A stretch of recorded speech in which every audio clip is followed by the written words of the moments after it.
नमस्कार मेरे प्यारे साथियों, स्वागत है हमारे YouTube channel be good classes में। जैसा कि अपन निम्मी की पीडीएफ जो है उसको कंप्लीट पूरा हल कर रहे हैं, तो अपना जो चैप्टर चल रहा था डीसी मोटर, जिसमें अपन 101 नंबर क्वेश्चन से हल करेंगे। क्वेश्चन आज का है जो कि पहला वह है, कहाँ डीसी मिश्रित मोटरों को प्राथमिकता दी जाती है, यानी कि कौन सी ऐसी जगह है वहाँ पर कंपाउंड जो मोटर होती हैं उनको प्राथमिकता दी जाती हैं। तो लगातार लोड आवश्यकताओं के लिए नहीं, लगातार लोड आवश्यकताओं के लिए कंपाउंड मोटर प्रयोग नहीं की जाती। नियत गति की आवश्यकताओं के लिए भी कंपाउंड मोटर प्रयोग नहीं की जाती। अगला जो ऑप्शन दिया गया है उच्च आरंभिक बलागुण आवश्यकताओं के लिए, तो यह सीरीज मोटर होती हैं जिसमें उच्च बलागुण होता है। और डी ऑप्शन जो है अलग अलग लोड आवश्यकताओं के अनुसार नियत गति, तो अलग अलग लोड पर नियत गति जिस मोटर में होती है वह डीसी कंपाउंड मोटर होती है। तो यहाँ पर आपका डी ऑप्शन ही क्या रहेगा, कम्प्लीटली सही आंसर रहेगा। अगला क्वेश्चन है, डीसी मोटरों के लिए स्टार्टर की क्या आवश्यकताएं हैं। तो स्टार्टर क्यों लगाए जाते हैं डीसी मोटरों के लिए, मैं आपको बता दूं। स्टार्टर 3 प्रकार के होते हैं डीसी मोटरों के लिए, 2 पॉइंट, 3 पॉइंट और 4 पॉइंट। ठीक है, तो इस तरीके के होते हैं 3 प्रकार के, 2 पॉइंट, 3 पॉइंट और 4 पॉइंट। तो यहाँ पर फील्ड धारा को सीमित करने के लिए, तो फील्ड धारा को सीमित करने के लिए नहीं लगाए जाते। फील्ड वोल्टेज को सीमित करने के लिए, तो फील्ड वोल्टेज को सीमित करने के लिए भी नहीं लगाए जाते। मोटर की गति को नियंत्रित करने के लिए भी नहीं लगाए जाते। और डी ऑप्शन जो है आर्मेचर करंट को सीमित करने के लिए। तो स्टार्टर जो लगाए जाते हैं वह आर्मेचर करंट को सीमित करने के लिए लगाए जाते हैं।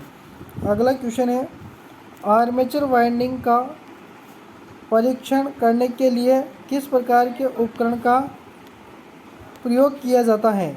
तो आर्मेचर वाइंडिंग का परीक्षण करने के लिए किस प्रकार के उपकरण का उपयोग किया जाता है। तो क्या मेगर, ग्राउलर, मल्टीमीटर, ओम मीटर। तो यहाँ से सही आंसर जो कि रहेगा ग्राउलर। ठीक है, अगला क्वेश्चन है जो कि है, 3 पॉइंट स्टार्टर के होल्डिंग कॉइल को शंट फील्ड के साथ श्रृंखला में क्यों जोड़ा जाता है। तो लोड करंट को सीमित करने के लिए, ऐसा कुछ नहीं है, ये सही नहीं रहेगा। यहाँ पर जो डी ऑप्शन दिया है उच्च गति से मोटर की रक्षा करने के लिए, तो डी ऑप्शन कम्प्लीटली सही आंसर होगा।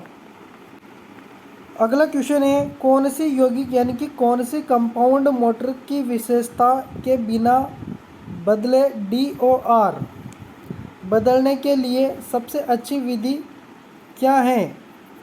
तो इसके लिए सबसे अच्छी विधि है आर्मेचर धारा दिशा बदले। आर्मेचर की धारा दिशा बदलेंगे तो यहाँ पर DOR बदलने के लिए सबसे अच्छी विधि रहेगी। अगला क्वेश्चन है जो कि है, 3 बिंदु स्टार्टर में क्षेत्र के साथ श्रृंखला में जुड़ी NVC का उद्देश्य क्या है। तो NVC होती है नो वोल्ट कॉइल। तो 3 बिंदु स्टार्टर में क्षेत्र के साथ श्रृंखला में जुड़ी NVC का उद्देश्य क्या है। तो इसका जो उद्देश्य है वह है गति में वृद्धि को रोकने के लिए। डी ऑप्शन सही होगा। अगला क्वेश्चन है, भारी भार के अचानक भारित करने के लिए किस प्रकार की डीसी मोटर का उपयोग किया जाता है। तो इसके लिए जिस मोटर का उपयोग किया जाता है वह है cumulative compound motor. D option सही रहेगा। अगला जो क्वेश्चन है वह है, खाद्य मिश्रण मोटर में किस गति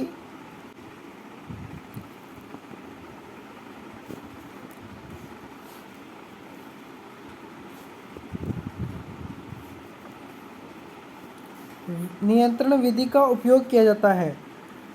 तो किस नियंत्रण विधि का उपयोग किया जाता है। तो यहाँ पर जिस विधि का उपयोग किया जाता है वह है series field tapping method. D option यहाँ पर सही आंसर रहेगा, श्रृंखला क्षेत्र टैपिंग विधि। अगला जो क्वेश्चन है वह है, कौन सी गति नियंत्रण प्रणाली शून्य से सामान्य से अधिक तक गति को आसान बदलाव प्रदान करता है, तो वह कौन सा है? तो वह है फील्ड डाइवर्टर नियंत्रण विधि। अगला क्वेश्चन है, वाइंडिंग में टेप का उद्देश्य क्या है? वाइंडिंग में टेपिंग निकालने का उद्देश्य क्या है? तो कंडक्टर लपेट के लिए। अगला जो क्वेश्चन है वह है, किस प्रकार की DC armature front pitch YF पीछे की पिच YB से अधिक है? तो वह है रिट्रोग्रेसिव वाइंडिंग। डी ऑप्शन सही होगा। आगे नेक्स्ट क्वेश्चन है, VA रेटिंग के लिए कोर सामग्री के क्रॉस सेक्शनल क्षेत्र को क्या कम करता है? तो वह है कम मिश्र धातु की चादर। ठीक है, बी ऑप्शन सही होगा। आगे नेक्स्ट क्वेश्चन है, 4 ध्रुव यानी कि 4 पोल डीसी मोटर में आसन्न ध्रुवों में विपरीत ध्रुवता कैसे प्राप्त करें? तो इसमें विपरीत ध्रुवता कैसे प्राप्त करेंगे? तो विपरीत ध्रुवता प्राप्त करने के लिए धारा प्रवाह को अलग दिशा में बनाना, यानी कि टर्मिनलों को चेंज कर देंगे। धारा प्रवाह क्या हो जाएगा? अलग हो जाएगा। तो धारा प्रवाह की दिशा को क्या कर देना है? अलग कर देना है अपन को। अगला जो क्वेश्चन है, रिवाइंडिंग प्रक्रिया में यह क्रिया क्या है? यह हाथ में हैमर है। यहाँ पर स्केल की सहायता से वाइंडिंग में यहाँ पर छड़ें डाली जाती हैं, उनको निकाला जा रहा है।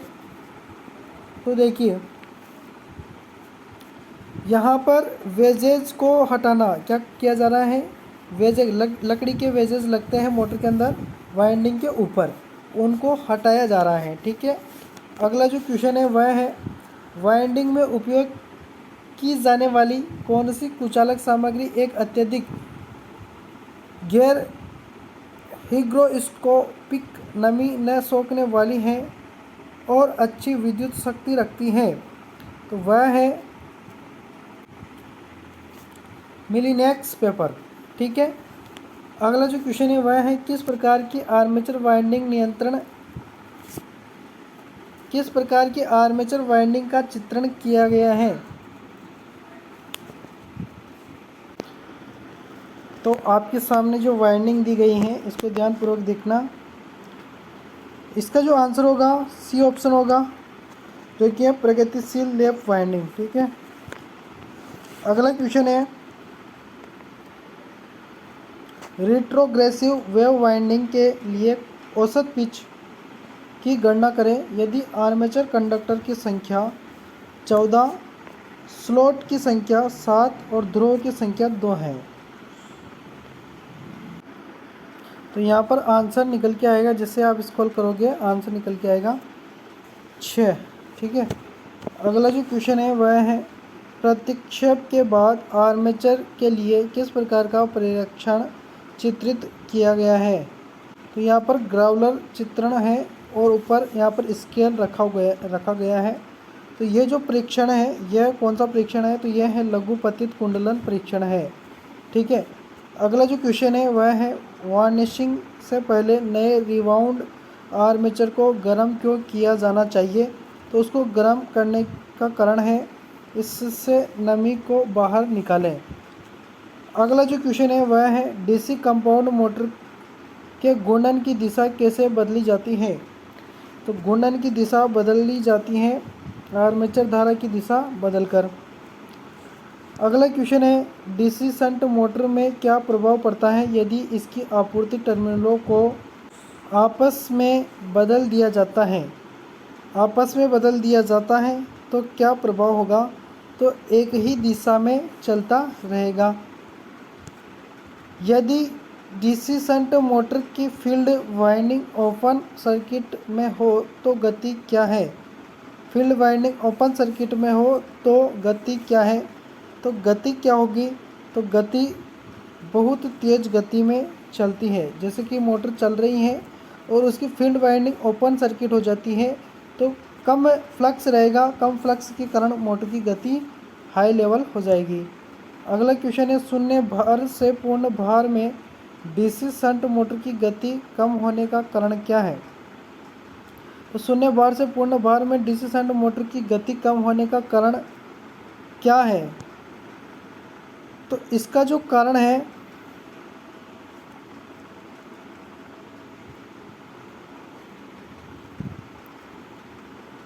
वह है आर्मेचर वोल्टेज ड्रॉप बढ़ जाती है, आर्मेचर वोल्टेज ड्रॉप बढ़ जाती है। अगला क्वेश्चन है, कौन सा वाइंडिंग दोष इस परीक्षण द्वारा ज्ञात किया जाता है? तो यहाँ पर चेक किया जा रहा है, जो आप ध्यानपूर्वक देखिएगा ग्राउलर पर। तो यह कौन सा दोष जो जांचा जा रहा है? तो यह खुली कुंडली दोष है। कौन सा? ओपन कोयल फॉल्ट है। ठीक है, तो यहाँ से अपना डीसी मोटर का जो चैप्टर था वह भी आपका कंप्लीट होता है। आगे नेक्स्ट वाली क्लास में अपन नेक्स्ट चैप्टर के साथ आएंगे। ठीक है, तो चैनल को सब्सक्राइब कर लेना, साथ ही बेल आइकन को भी ज़रूर प्रेस कर लेना। मिलेंगे नेक्स्ट वीडियो में, तब तक के लिए धन्यवाद।